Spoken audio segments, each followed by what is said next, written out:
All right, well, thank you for sticking around, I guess.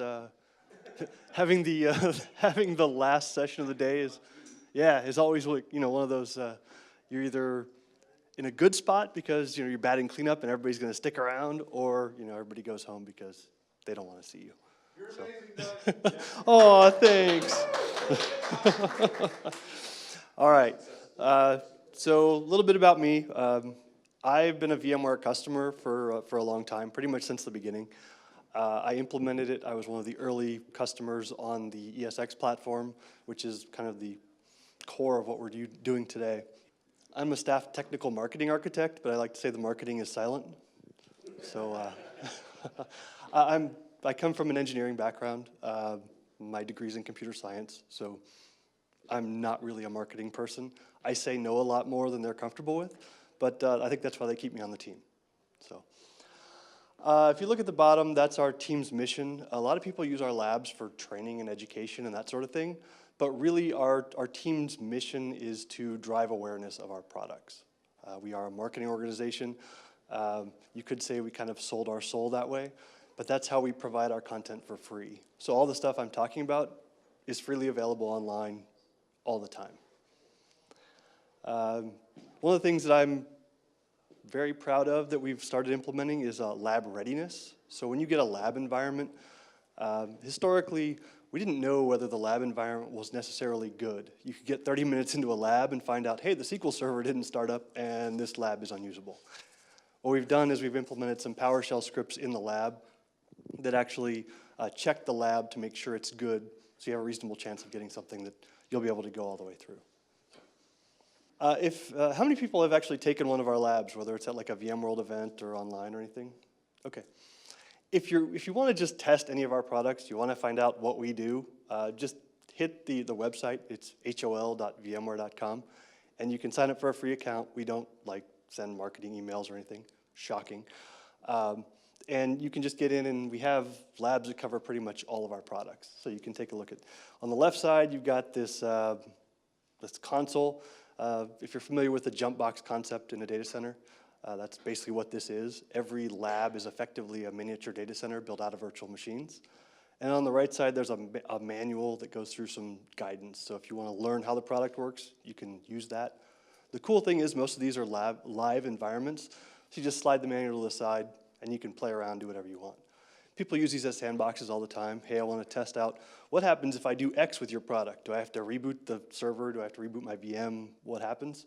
Do it in the lab before you try it in your production environment, or send your junior admins here. Let them play around before you give them access to your production environment. Nothing you do in here is saved, so every lab environment, because this is a free solution, they last for 9.5 hours max. If you want to sit there for 9.5 hours, hey, God love you, go ahead. By default, they last for 90 minutes. So the automated startups I talked about, lower right corner of the screen there in the green where it says lab status ready, that's basically the timestamp. When the lab was deployed, it ran through its startup check and said, hey, as of this date, I'm good. One thing we started this year is we actually implement an hourly recheck. So the lab environments could be sitting out there for days or weeks. And if something fails during that time, we want to just kill off the lab. So in addition to reporting on the desktop here, one of the other things it does is it signals to our monitoring system, hey, I'm bad. And if it's bad, we kill it off and we redeploy a new one to backfill it. So that's something that's interesting about our solution is we deploy the lab environments ahead of time so that we have a pool of labs that are up and running so that when people come in to grab a lab, they're not waiting 45 minutes for the virtual machines to deploy and spin up. They just get connected to a running session. Now, if we try to keep 5 running and you're the 6th person who comes in, you may have to wait like 45 minutes while the thing spins up and goes through all of its checks and everything. Not a lot we can do about that. But this is my slide to show our growth since I joined the team. Obviously, it's all me. Yeah, this is my marketing slide that I grabbed from somebody else. So back when I joined the team in early 2013, we were just going into beta with our online solution. We had like 1,000 users. And as of February, we have almost 500,000. So people seem to like what we're doing. It's free, so how's selling that free stuff going for you? But we do actually drive adoption. We actually run some analytics and we track some of the people who take a lab. We can follow them through the marketing funnel. I'm probably speaking gibberish to most of the engineers in the room. But we can see how many people who try a lab actually purchase product. So that helps us show our value to the company, which keeps me employed. So, hey, I'll go along with that.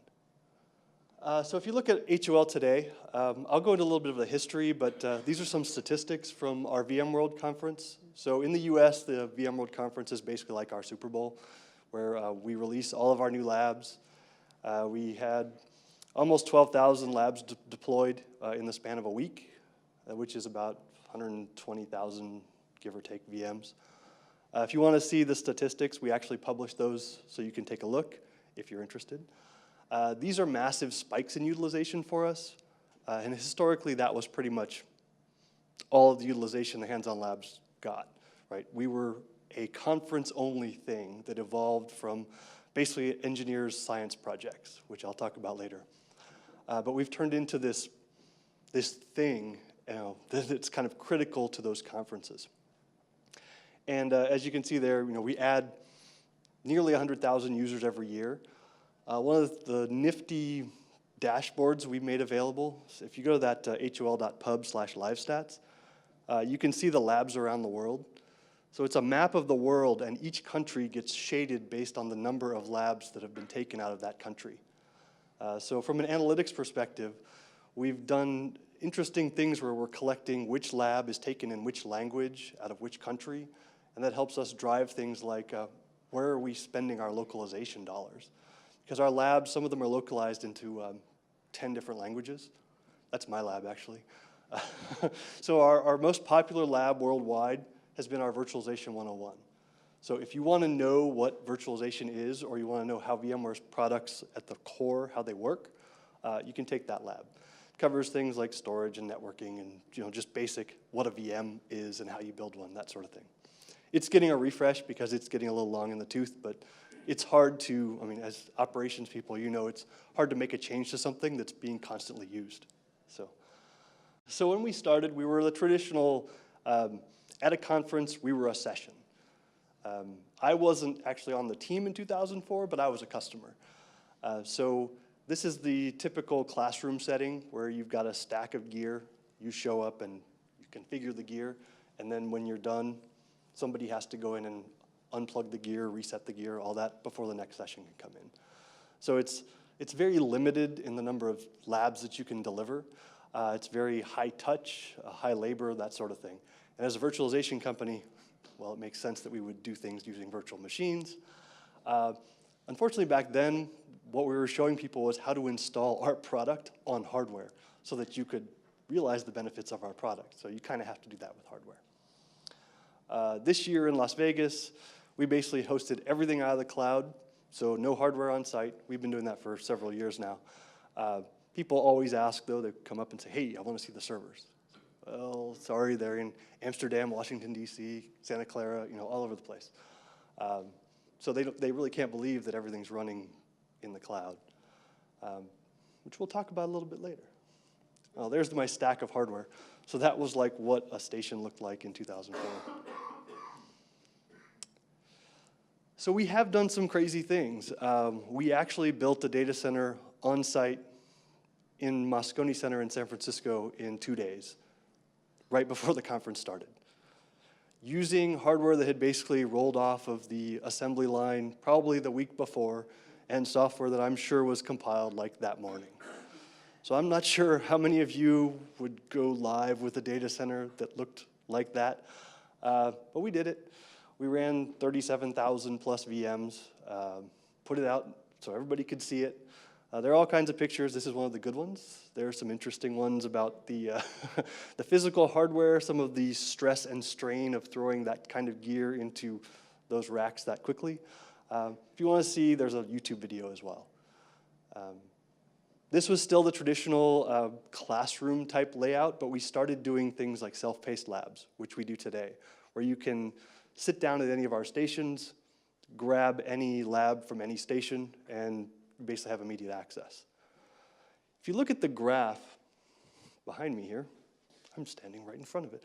If you look at that graph, you can see we have kind of this modest ramp. This is where we're doing that classroom type stuff. And then we have this hockey stick going on where we implemented the self-paced labs. So this is where we can actually deliver more labs because we're not confined by a schedule and we're not confined by that hardware. So instead of having users have to schedule a certain time to take certain content, have an instructor sit down, we said, hey, we've got X number of stations, sit down at the station, take a lab. If you're done after 30 minutes, great, you can get up and go. The next person can come in and use the lab. So we had this massive growth, which, hey, that's awesome, right? Well, you can grow really fast, and as I mentioned, this was kind of like an engineer's science project, right? We started out as a session, and then we became, well, let's see if we can showcase our technology. So let's use the latest and greatest stuff that we have and run everything using the latest and greatest stuff. Well, in 2012, we had a very public, we'll just say, series of outages. And I like to look at this as, hey, you're waiting in line overnight for the new iPhone, and when you get to the front of the line, they say, sorry, we're out. So, needless to say, customer satisfaction issues, Twitter blew up, not so nice things being said. Yeah, I was a customer here, and I remember waiting in line going, hey, I wonder what's going on. So this is where we had to take a step back and say, yeah, what's going on? You know, we've basically gone beyond being a nice to have at the show, and we're this critical component. How many of you have actually made disaster recovery plans? You know, gone through the process of working with the business, right?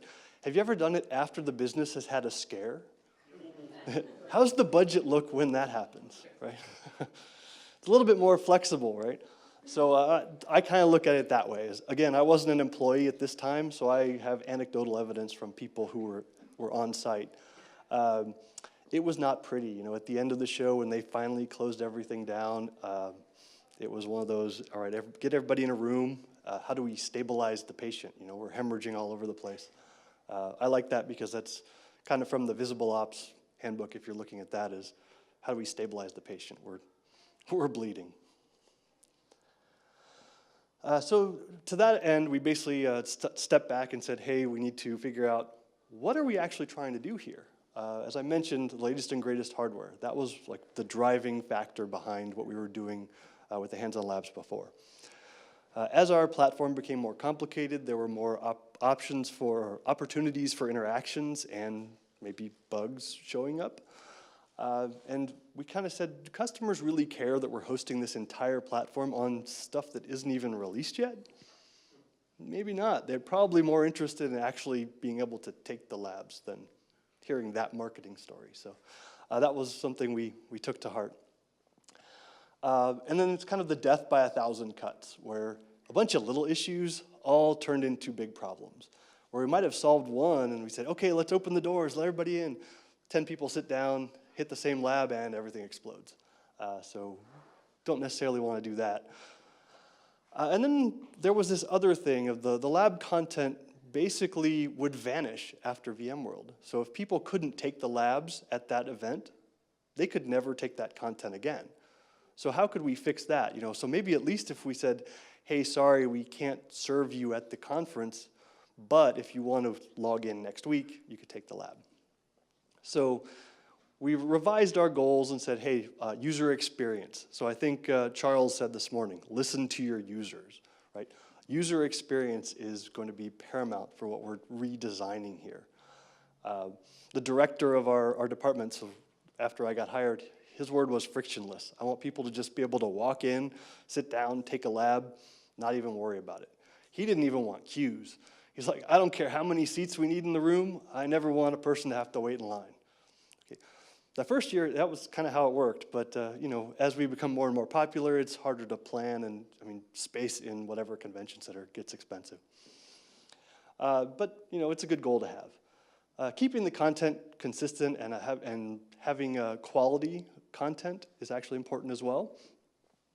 And then if we can make it free, hey, let's do that. So, I mentioned that data center we had on site that was kind of just, hey, look, dropped out in 2 days. What if we could test everything beforehand? That would be awesome.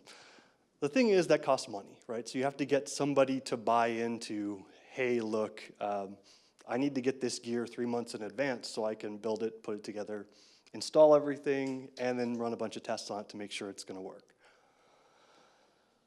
So we ended up doing that. That was my reference to the DR plan. We're going to plan to do DR ahead of time by stress testing the heck out of this hardware and software stack. But this actually feeds back into the business. So we have a feedback loop now with engineering where we say, we're going to install this stack and we're going to beat the heck out of it. And we actually drive load higher than most of the customers that we've got. So we can be someone who is using your platform, and we will find the bugs before customers find them. Which works out pretty well, actually. And then we said, well, we need a dedicated core team. So little known fact is that the VMware Hands-on Labs were built entirely by volunteers. So people were putting 300, 400, 500 hours of time after hours into building these labs and supporting the labs. They actually had real jobs. But so we said, we need a dedicated team that's going to kind of shepherd this whole thing. We got 12 people. So, okay, that was all right. I was one of those 12, so that's when I came in. So I mentioned the content reliability and starting up these labs with PowerShell. Nobody wants to sit in a bad lab. There's an example here of some of the things we check. We'll do things like check to make sure an IP address responds, make sure a port is open, make sure a website responds. The typical types of things just to make sure everything is good. We can restart services, do some sort of remediation. But ultimately, if a lab doesn't start up, our guiding principle is fail fast. So if you see a situation that says, hey, this lab is never going to be able to go fast, raise your hand. And we track this. So we can say, hey, if a certain lab is always failing in this specific cloud, maybe it's a conflict between those two. Or we have found expired SSL certificates, for example, because a certain check just never works. In that case, that lab fails every day, and so we have to go fix it. So I think I mentioned earlier that we've got like the patient stabilized now. Like, how do we grow? You kind of have to experiment and try new things. And I think this is globally applicable, right? If you stay in the same box, that'd be kind of our graph that showed the moderate growth, right? If we had just stayed along the classroom path, we would be growing a little bit every year. But we tried some things that were new. Obviously, we maybe overextended ourselves a little bit. But that's how we learn, and that's how we move on. So some of the cool things that we've done, that we've kept, the one that I have highlighted here is the new content type of challenge.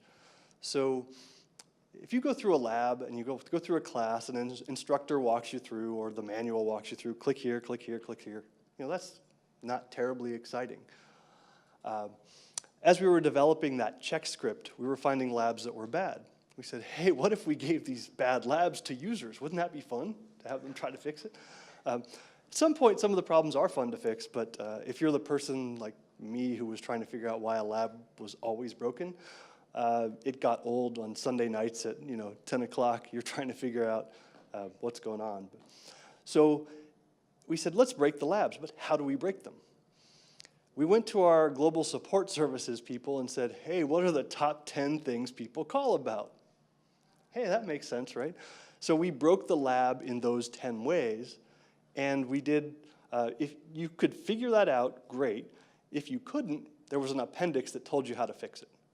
So we had this, again, the feedback loop into the business where we said, we're actually teaching people how to solve the top 10 problems, so hopefully that would reduce the number of calls. Sadly, we didn't actually track that to see what the result was, but people had a lot of fun with that, and we've been evolving that challenge concept ever since. This year, we're looking at doing some more with that. So you can look forward to that if you come to one of our conferences. We also provide labs at more events. So I mentioned to Mike up here that I'm flying all over the place to run labs at other events in other countries and that sort of thing. So we're not just doing VMware conferences. So here's my, my example of kind of not all ideas are winners. This is our labs delivered from 2013 to this year. So one of the things, each of our lab teams has to wear a colored shirt based on the area of responsibility they have. So for example, networking gets one color, storage another, desktop, that sort of thing. What's that? Who was The the Navy man? Navy man. It's the aircraft carrier. Oh, aircraft carrier? Yeah, it's military idea. Got it, okay. Potentially we have several military people, so. The thing is, we don't get to choose the colors. So corporate marketing picks the colors based on the shirt styles, and so that's what shows up. Yeah, so we got purple one year. The yellow showed up just as the Minions movie came out, so those guys did that. And then it's not brown, it's mocha. Brown was actually the threat. Hey, if you turn your lab in late or last, you get brown. And yeah, we still had complaints. Some things that were interesting is, things you don't think about. You're like, well, hey, if I can put 500 stations in a room, I can serve 500 users. But I can fit 650 BYOD stations, like tables like this, where you can just bring your laptop and sit there. So I can service more people. Would users rather, have to come in and wait in line for a real station, or would they like to bypass the line if they brought their laptop? What we found is people don't like to carry their laptops at conferences, so there's a balance there, and we keep sliding the scale trying to find that sweet spot. But that's something that you learn. And early on, we basically made every lab self-paced, so we had no instructors. People came back and said, hey, we really like that workshop thing, so can we do that? And so now we're, again, trying to slide the dial and find the sweet spot of how many workshops do we have versus how many self-paced. I'm not entirely sure what happened in 2015 here where we took that dip, but we have been playing with things between 2013 when we had a really great year following the 2012 issues. But then 2015 we just kind of took a step back and we're changing things around a bit. So ultimately, what I'd like to leave with is, teamwork is huge for us. We have a whole bunch of different teams in VMware that have to come together. This is the picture from this year. This is our lab staff. So we've got about 300 volunteers who help us out, and then I think there are 15 of us now who are the core team, and then the managers who are on the ground there. But this is all the people that have to come together to make this work. There's a lot of trust involved, right? If I'm working on something and I have a problem, I need to be able to go to one of our cloud engineers and say, look, I'm trying to do this, and we need to get this done now. And when they come back to me, it's not me blaming them for anything. It's, hey, I need you to look at this. And when they come back and say, hey, you need to check your stuff, I need to be able to say, hey, okay, it was my fault. Sorry about that. One thing is we do still have silos of responsibility. So there is so much complexity involved here that we do all have different skill sets, but we all need to work together. In our environment, it's kind of interesting because VMworld is where everybody comes together and has to focus on a common goal. It's not like a typical IT environment where you're working like this every day. So I do realize there's a little bit of difference there. But this is our all hands on deck. And I think it's a good model going forward. And I know personally I built relationships with people on all of the teams that we support and who support us. And even throughout the year, I can open up Slack and say, hey, can you take a look at something for me? So I think that's important. Ultimately, the no finger pointing and listen to the customer, I think that's good. So what I would say is periodically, don't forget to step back, take a look at what you're doing. Make sure you're headed in the right direction. Listen to your users, that sort of thing. Don't be afraid to try new things. Don't be afraid, hey, if you fail, that's okay. And as one of my coworkers would say, dude, take a lab. People would always ask us what our product was or what our solution was. We'd say, just fire up a web browser, go do it. It takes you 2 minutes, and then you can see exactly what we do. Thank you. All right. Does anybody have any questions for Doug? Very good question. No, very good question. So historically, all of our labs have been sandboxed completely. So when you deploy a lab, the only thing you have access to is the console, and it's being serviced via a web console connection, or WebSockets connection. So that's the only thing that goes in and out of that lab.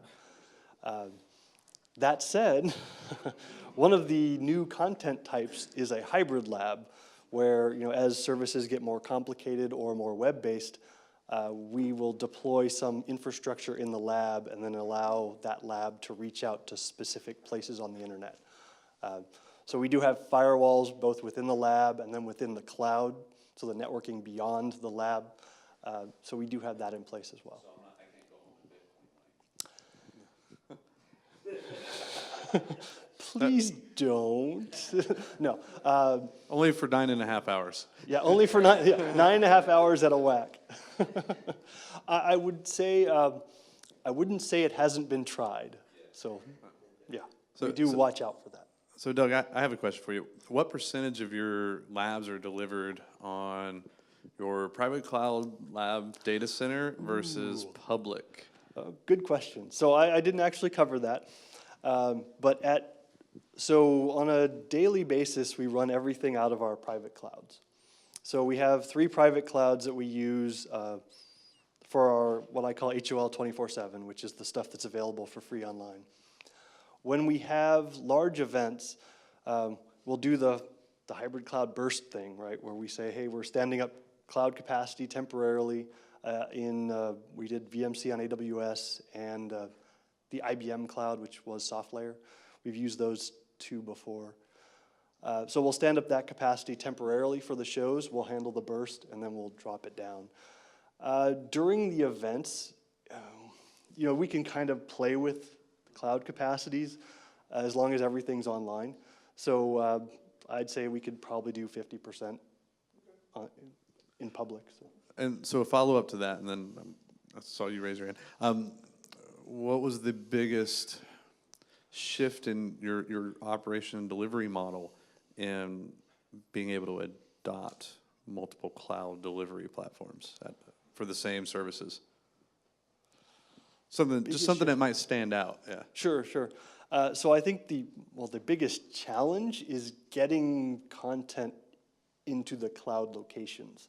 So each of these labs, the average lab size is about 1/4 of a terabyte. So my catalog for last year was 26 terabytes. When we compress and everything, it goes down to about 7.5. But moving 7.5 terabytes into a cloud doesn't mean that someone can swipe a credit card and you're running in that cloud today. So. No, that's really important though. That's often forgotten. So, Yeah. No, great. You had a question? That's kind of where I live. So. Somebody had a question? All right.